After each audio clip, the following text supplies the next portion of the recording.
पाकिस्तान के लिए डिप्लोमेटिक और फॉरेन रिलेशंस के स्फेयर में इस वक्त कितनी ट्रिकी सिचुएशन है, क्योंकि एक तरफ पाकिस्तान ने पीस नोबेल प्राइज़ के लिए डोनाल्ड ट्रंप को नॉमिनेट कर दिया और दूसरी तरफ उसी डोनाल्ड ट्रंप के अमेरिका के बस्टर बम्स ने तबाह किया हुआ है ईरान को।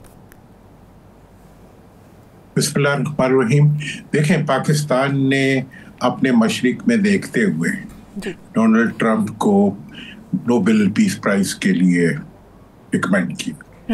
आज जब वो अपने मगरिब में देखता है तो वो अमेरिकन इक़दाम को इस वक्त क्रिटिसाइज कर रहे हैं। तो अब जो कमज़ोर मुल्क होते हैं उनकी जो पॉलिसीज होती हैं वो प्रैग्मेटिक भी होती हैं और प्रैक्टिकल लिमिटेशंस के अंदर से चलती भी होती हैं। पाकिस्तान की जो डिप्लोमेसी की तारीख है, पाकिस्तान दुनिया के उन ममालिक में से है जिसने मैक्सिमम वोट यूएन के अंदर अमेरिकन ओपिनियन के अगेंस्ट दिए हैं, starting from 1947 till the date.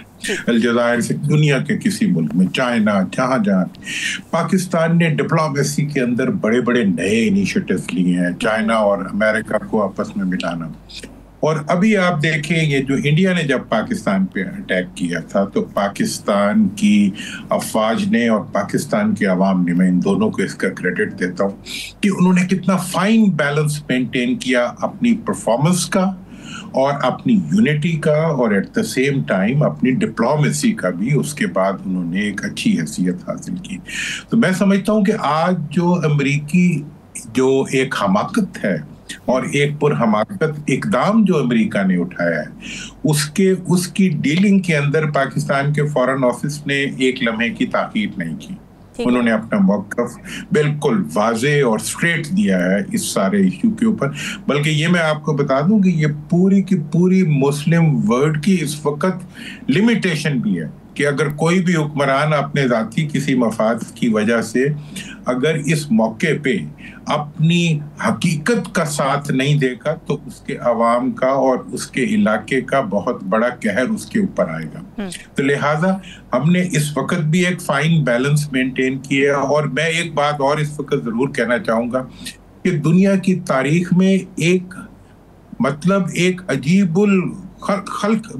अजीब किस्म की जो है हमाकत पे मबनी नैरेटिव के ऊपर कि दो नारे जो आज से 45 साल पहले लगाए गए थे, मरकबर अमेरिका और मरकबर इजराइल, उसको एविडेंस बना के अमेरिका जो है वो ईरान पर हमले का फैसला करता है और इसके अलावा कोई जांच नहीं है जो वो लगा सके अमेरिकन प्रेसिडेंट ईरान के ऊपर कि उन्होंने क्या बुरा किया कि जी हम मरकबर अमेरिका कहते। भाई, नारे तो अमेरिका में क्या क्या लगते हैं, तुम्हारे बारे में क्या लगते रहे और आप उनके बारे में क्या कहते रहे। तो ये इस चीज को बता रहा है कि इस वक्त जब इन्हतात आता है किसी ताकतवर सुपर पावर के ऊपर, उसके आर्गुमेंट भी वीक हो जाती हैं, उनकी अपनी सफ़ों का इत्तेहाद भी उड़ जाता है, उनके अपने इंटेलेक्चुअल्स जो हैं वो उनके मुंह के ऊपर उनकी हमाकतों को बयान कर रहे होते हैं। आज क्या कह रहा है अमेरिका और इजराइल के अंदर, वो बंकर्स के लिए जो है ताकत मालदार लोग और गरीब लोगों की आपस में लड़ाइयां हो रही हैं।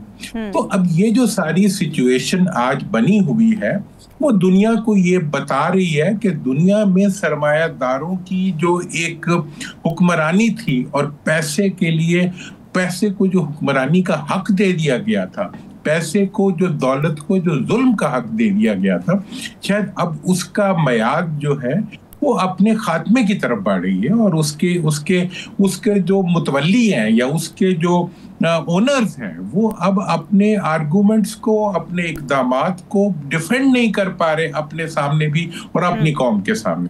तो लिहाजा ये एक बड़ी हमारी अपनी जिंदगी के अंदर आने वाला ये एक ऐसी तारीखी तब्दीली है जो इस चीज का इजहार कर रही है कि कल का दिन जो है वो माजी के कल से यकीनन मुख्तलिफ होगा।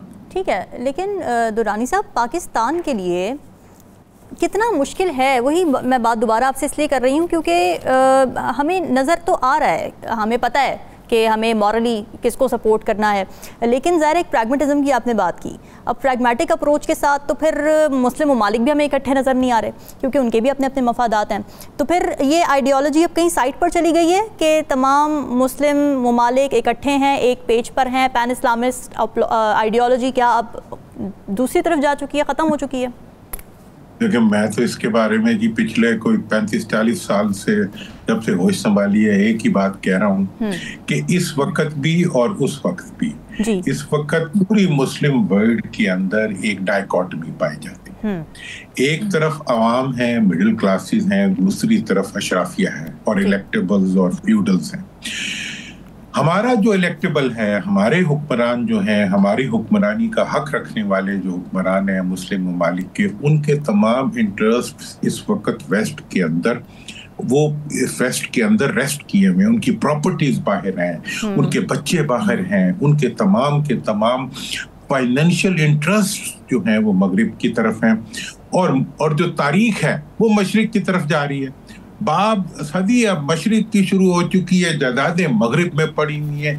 ये डायकॉटमी जो है इसने हमारे हुक्मरानों के ज़हन फेल कर दिए। इसलिए उनका जो सारे का सारा सोच और उनकी जो सारी की सारी इंटेलेक्ट है वो इस वक्त उनके मफाद और उनके कौम और मुल्क के मफाद के दरमियान फंस चुकी है। आप ये देखें कि जब भी आपने अभी इंडिया से मुकाबला किया, ये मुकाबला किसने किया है? ये पाकिस्तान की अफवाज ने किया और पाकिस्तान की अवाम ने किया।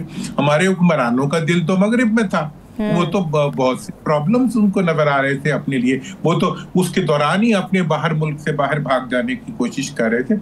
लिहाजा ये जो इस वक्त का कॉन्फ्लिक्ट ऑफ इंटरेस्ट है पब्लिक का, और ये पूरी मुस्लिम वर्ल्ड में ये इशू है। आप उधर भी चले, मिडिल ईस्ट जो है वो पूरे का पूरा जो है वो इस वक्त एक ऐसे रोलर कोस्टर में पड़ चुका है जिसमें अवाम एक तरफ भाग रहे हैं और हुक्मरान दूसरी तरफ। ये बहुत इंपॉर्टेंट पॉइंट है दुरानी साहब, इसको प्लीज एलैबोरेट कीजिएगा कि हमारे इंडिविजुअल लेवल पर अगर पाकिस्तान की सिर्फ बात कर ली जाए, मिडिल ईस्ट की बात कर रहे थे, लेकिन पाकिस्तान की अगर बात कर ली जाए तो इंडिविजुअल लेवल पर बहुत ज़्यादा हेट के सेंटिमेंट्स पाए जाते हैं towards America, towards Jewish lobbies and Zionism. वो ठीक है, वो सारी चीज़ें अपनी जगह पर, मगर ये चीज़ रिफ्लेक्ट नहीं करती हमारे गवर्नमेंट लेवल पर, स्टेट लेवल पर, क्योंकि मफादात हैं, ज़ाहिर है, इकोनॉमी है, ट्रेड है।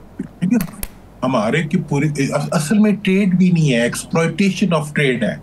हम ट्रेड कहाँ कर रहे हैं? हम तो प्रोडक्शन को अपनी रोक के बैठे हुए हैं। हम तो चीनी बाहर भेजते हैं और चीनी वापस मंगवाते हैं, इतनी हमारा बिजनेस है। हम तो अवाम के मफादात को बेच के अपने जाती मफादात खरीदते हैं। हम तो अवाम की गुर्बत और अवाम की जेबें काट के उसमें से अपने लिए मनफियत निकालते हैं। हम तो फाइन्स की अमाउंट बढ़ा के जो है हम अपने लिए उसमें से हम तनख्वाहें जो है वो अपनी 1000% बढ़ाते हैं तो उनकी 2% बढ़ाते हैं अवाम की। तो इसलिए हमारा और अवाम का अब सिर्फ और सिर्फ इस चीज की जंग है कि हम चाहते हैं कि इन अवाम को इतना मुजमहिल कर दिया जाए, इन्हें इतना कमजोर कर दिया जाए, इतना गरीब कर दिया जाए कि ये सांस भी ना ले सकें और आवाज भी ना निकाल सकें। यही हो रहा है। मैं पाकिस्तान की तारीख, सियासी तारीख का तालिब इल्म हूं। मैं आपको बता रहा हूं कि मैंने पाकिस्तान की जमहूरियत की तारीख देखी है कि जब तक मशरकी पाकिस्तान हमारे साथ था वो लोग गरीब थे, वो जमहूरी थे, वो पाकिस्तान के अंदर जमहूरियत चाहते थे। हमारे वडेरे और हमारे वडेरों के जो अलाइज थे, जिन्हें कोई एस्टैब्लिशमेंट कहता है, कोई ब्यूरोक्रेसी कहता है, कोई कुछ कहता है, वो सबके सब जो है उनके खिलाफ पिच्ड थे। उन्होंने आइन नहीं बनने दिया जब तक मशरकी पाकिस्तान को धक्के दे के अपने से जुदा नहीं कर लिया, क्योंकि वो किसी गैर जमहूरी निजाम के साथ चलने के लिए तैयार नहीं थे। आज भी यही हाल है। अब फिर जो है अवाम जो है वो चाहते हैं कि पाकिस्तान में उनकी मर्जी की हुक्मरानी हो। अवाम चाहते हैं कि यहाँ लोकल बॉडीज हो, अवाम चाहते हैं कि यहाँ फेयर एंड फ्री इलेक्शंस हो। हम चाहते हैं कि हमारी हुक्मरानी यकीनी हो, बाय हुक और कुरुक हम इक्तदार में आए, बाय हुक और कुरुक हम इक्तदार में रहें, और इक्तदार जो है वो हमारी लूट मार और हमारी गैर मुल्की ताल्लुकात और गैर मुल्कों में मौजूद हमारे कॉम्प्रोमाइजेस का रास्ता। तो ये जो सारी सूरत हाल है, इसने हमें हमारी जैसी ताकतवर कौम, जिसने सुई तो ना इन्होंने बनाने दी, हमने बम बना लिया, ये वो कौम है जिसने के भारत जैसे एक दहशतगर्द और मजहबी जनूनी के मुकाबले के अंदर पाकिस्तान की एक मुफलिस कौम और एक गरीब फौज ने खड़े होकर उनको नाकों चने चबवा दिए। अब हम इस वक्त ये कैफियत है कि पाकिस्तान मशरिक का गेटवे बन चुका है। आज मशरिक की जो सदी शुरू हो रही है उसके दरवाजे पे पाकिस्तान मौजूद है। और इस वक्त जो चाइना है और दीगर ममालिक जो हैं वो पाकिस्तान के अवाम की रिस्पेक्ट करते हैं। मेरे पास वहाँ से लोग आए हैं, मैं ईरानी एम्बेसडर से मिला, मैं जब हम चाइनीज से मिलते हैं उनका ग्रुप आया हुआ था, उन्होंने कहा जी हमें समझ नहीं आती कि आपका इतना पोटेंशियल है तो आपका एजुकेशन, आपकी प्रोडक्टिविटी, आपकी इकोनॉमिक डेवलपमेंट क्यों नहीं होती।